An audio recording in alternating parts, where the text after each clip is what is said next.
I just want to talk about the lyrics of my song, Barren Fig Tree. I'm just going to go through each individual section as it comes up. The first thing I want to talk about is the purpose of the song.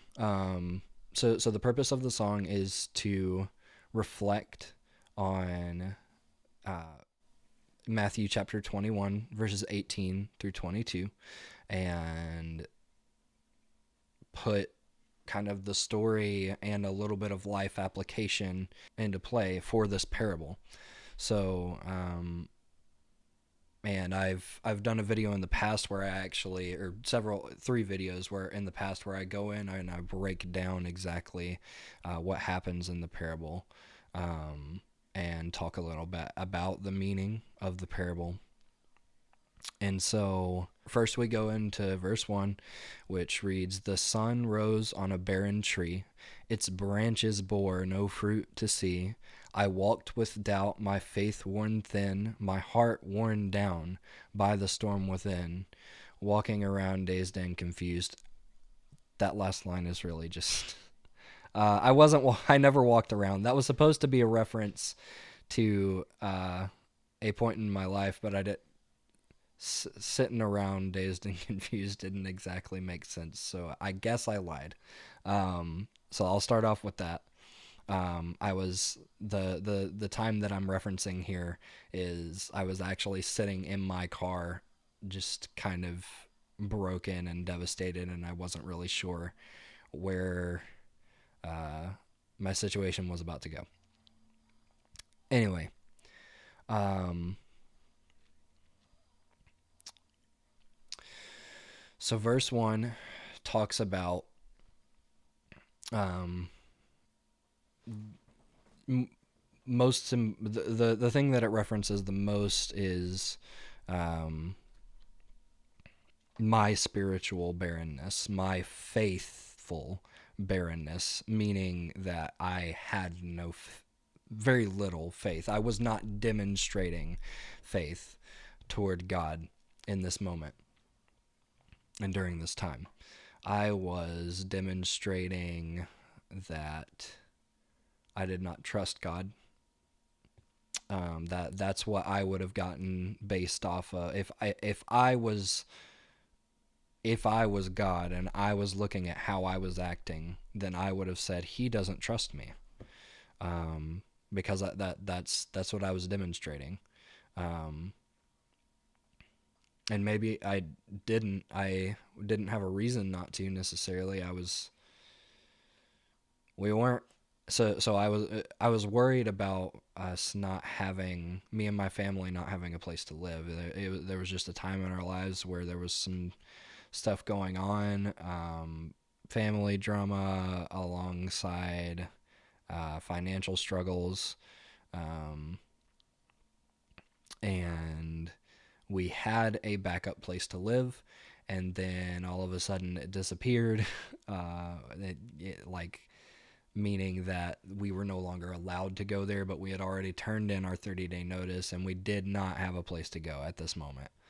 And I was just super confused, very like frustrated, like legitimately either a week or 2 weeks away from not having a place to live, at least at the time. There's people we probably could have asked that would have let us stay there at least until we could find a place, but at least for the moment, we had nowhere to go. So I was not demonstrating faith. And then in the pre-chorus, it says, "But I hear your voice, strong and clear. When I think you're far, you're always near." Um, Meaning that, like, so I started while I didn't hear his voice while I wasn't demonstrating faith, but after talking to my wife and him showing me that while I was complaining, which there's actually something that this is comparable to the Israelites during the time where they were being led to the promised land. They were being provided for by God. The manna was there, the bread, the water, and he even gave them the fish that they wanted, or sorry, not fish, but quail, birds that they wanted to eat, but didn't. They still did not trust him and was ungrateful towards the things that he had given them. And I was so confused. I didn't understand. I was like, why are we about to have to go through this? I've done absolutely nothing, which wouldn't be true. This next sentence that I'm going to say wouldn't be true, um, because everybody fails. Everybody falls short every single day, even people who are saved. You should do your best not to. But I mean, every time you cuss, every time you let a little anger slip, every time you get mad, every time you look at someone and say, "Oh wow, they look nice," every time, like any time, even something small like that, just your thoughts, we fall short daily. Um, and it doesn't have to be murder. You don't like you could not lie for the rest of your life, and there would still be something every single day that you fall short with. Just the desire to lie. Man, I wish I could lie right now. That shows a heart of wishing you could lie, but I do think that it is also important that God does notice when we separate ourselves. But that's a tangent. Anyway, um, um,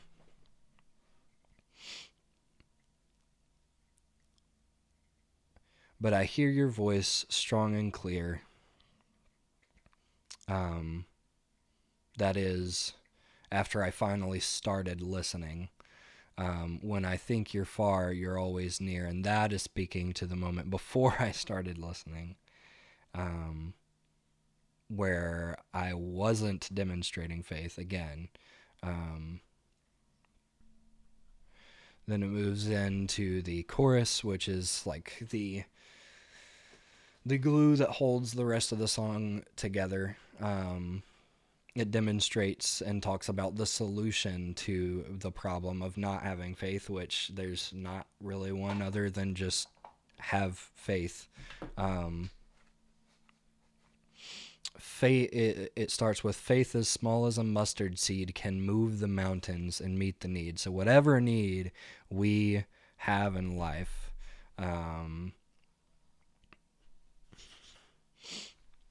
there is no problem too big. There is no problem too small. There is nothing that God can't handle and isn't handling on your behalf. But we can get in the way. But we can make it more difficult. But we can allow Satan in. And we do a lot. The next line reads, "In the good and the bad, I will trust in you. It's hard to see past what I'm going through, but," and that "but" is a transition.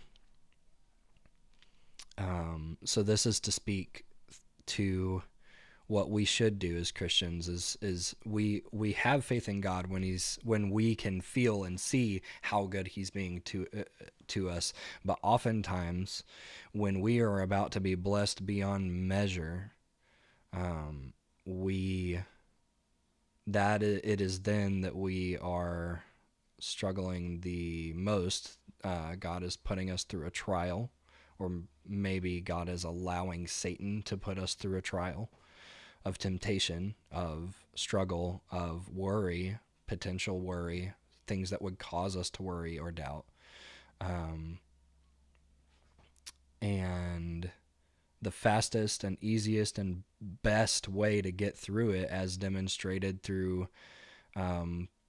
Daniel or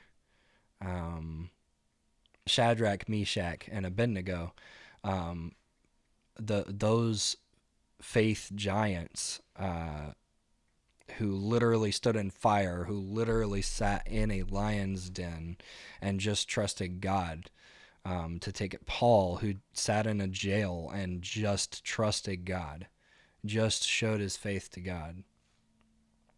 Um, that is the kind of faith that we should have. That is the kind of faith that we should demonstrate. That's the kind of faith that gets us through those hard times faster. Um, and it's going to be hard probably at times to see how God's working, but trusting that he is where the faith comes from. That is us. That is how we demonstrate our faith, is by trusting that God is taking care of us. The Then I repeat it. I repeat the chorus: faith as small as the mustard seed can move the mountains, meet the need. In the good and the bad, I will trust in you. But instead of saying that first line, the last line is, I'm stepping back, show me what you do, which is not to necessarily say that I'm just not going to be involved anymore. God, you do your thing. I don't know what you're doing. Although that at times that may be what we need to do. We may be getting in his way. But oftentimes it's that he wants to work through us, and we're just making it harder by worrying. How can we ever hope for people to believe that we actually trust God? Why would they want to trust a God that you yourself are demonstrating that you don't trust? And me myself didn't trust. It was hurting me. It was hurting God. It was hurting my it was hurting my testimony. Everything. Why would I be able to convince somebody to put their faith and trust in a God that I myself am not demonstrating faith and trust in? I don't think at the time that I was convincing anybody to believe in God with my life. It doesn't necessarily just have to be that you're not living and being nice and being kind. Sure, these are things that we should do. These are things that we should do because those are attributes that Christ had. And therefore we should desire to have those attributes as well. But ultimately, if we're not demonstrating faith, then our witness is damaged, at least in the moment. Verse 2 says, life's demands, they push and pull, empty pockets, my heart so full of worry and fear, I cannot see the plans you have in store for me. So this is one big, long run-on sentence. Really. There's a period for some reason after full, but the whole thing is just a continuation. So first I address life's demands, and how there's a sentence. Life's demands, they push and pull. So that this is discussing and talking about and referencing again the point in my life where the demands were money, and at least that was the thing that I felt like I could partially control. We could save money to move, but frankly, we didn't have a ton either at the time. Winded up having to borrow from a very, very good friend, and he helped us move up here, and we've been here ever since. Paid him back, and that was... If we didn't have him here to help us with that, then we probably would not have been able to make that move.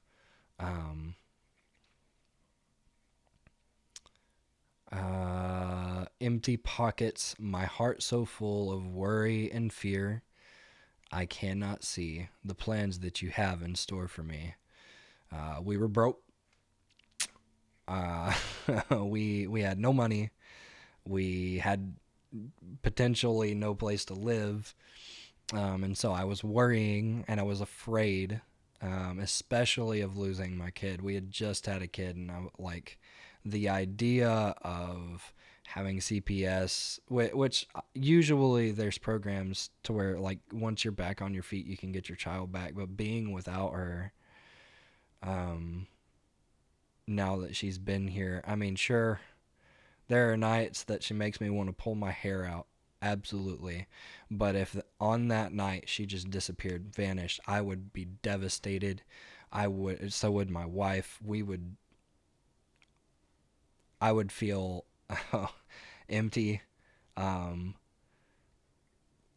there's just so much joy that having that little girl brought, and now I have another one, and I couldn't imagine spending one night without them in my house, or at least with us not knowing where they were, knowing how they were being treated, who they were being taken care of. Like not personally knowing that person, that would terrify me. That did terrify me. The thought of it terrified me. And so that was the fear. Um, but all that fear and all that worry was for naught, because that's not even what God had in store for us. Um, while I was sitting in my car yapping, saying, God, why are we going through this? Why is this about to happen to us? I've done nothing but try to serve you. I went to this internship and followed you. I came back here and I came back here as a mistake, and I'm trying to go where you're calling me to, but where's the road? You've demonstrated, you've given us all the tools to go back, even said, hey, like here's your scholarship back to school. Convicted convicted the person that was in charge of that's heart, um, which I just wound up messing up again. But like all this yapping to God. And meanwhile, literally, while I was talking to God and frankly blaming Him and questioning why I was going through that, I got the text literally saying that we had gotten approved for the apartment as I was doing that.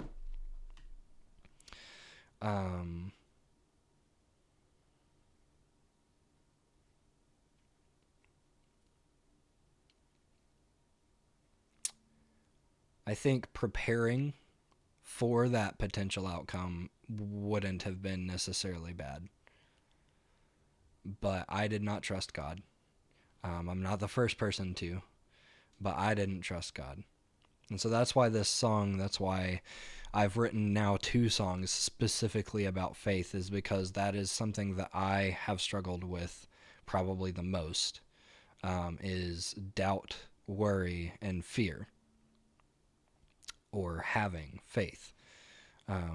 Having a lack of faith has been something that I've struggled with, and I still struggle with it whenever we have hardships, and that's not what I should do. Um, and I guess that's why it's so important to me to encourage other people to not do that. Learn from it. If you haven't had an experience like that of your own to learn from, learn from me first. It's not worth worrying, because if you when you do finally put your faith in God, and He shows you that He's taking care of you anyway, you're gonna feel really goofy when thinking back about all the times that you just didn't trust that He was going to take care of you. Um, water break. All right, verse 3 is next.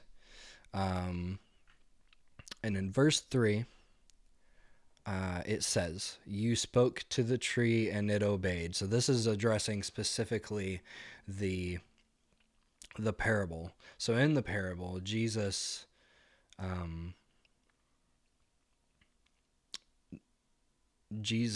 I think this parable actually gets confused with the fig tree parable. These 2 parables are not the same thing, completely separate.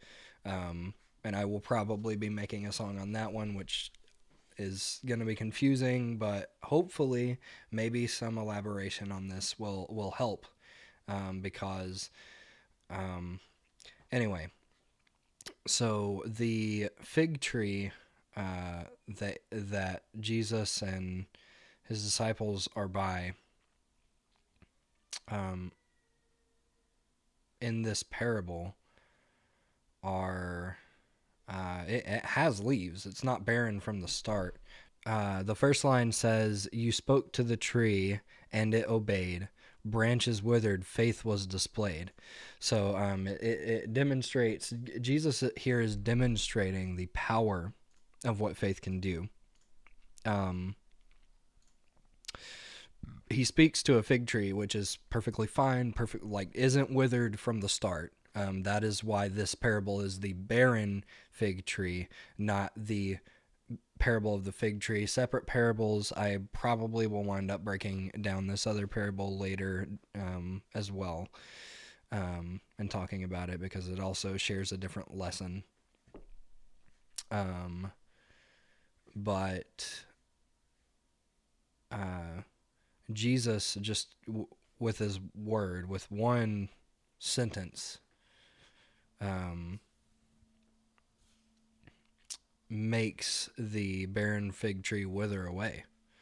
And it happens immediately. It's not like over a short period of over a period of time. It's right then, right there. You spoke a word and your power was shown. That's exactly what happened. And then the final line of verse 3 is, "We got to trust in you alone and have faith as small," goes into the chorus. Then we get to the bridge after we sing the chorus again. The bridge goes, "You're hard at work when I cannot see." And this is just to say that even like there are times where we will see God working, not visibly, like we actually visibly see God, but we see the work that he's doing. We see him changing hearts. We see him affecting lives. We see him even in our own hearts and lives, bringing conviction. That's all him. But there are also times where we're going to feel like he's not as there. And that will cause worry. And then that leads to the next line, which says, "While I worry, you are taking care of me."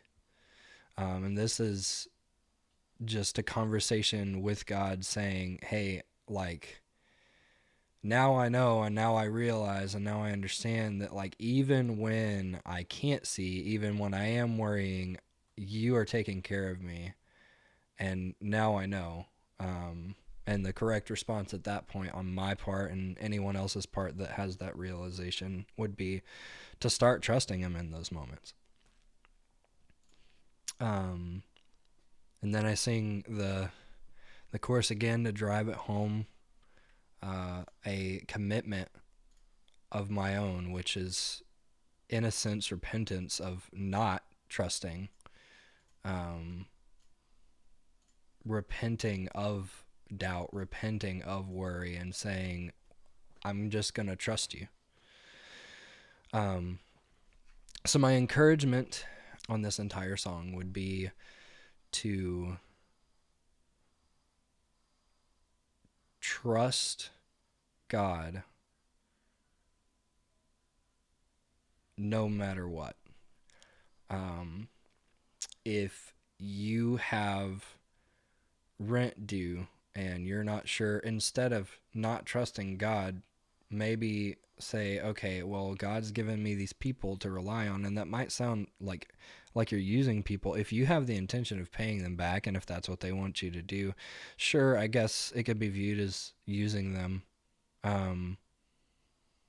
But like we're asked by God to help people, and we should help people. And when me and Rebecca are able, we try to help people.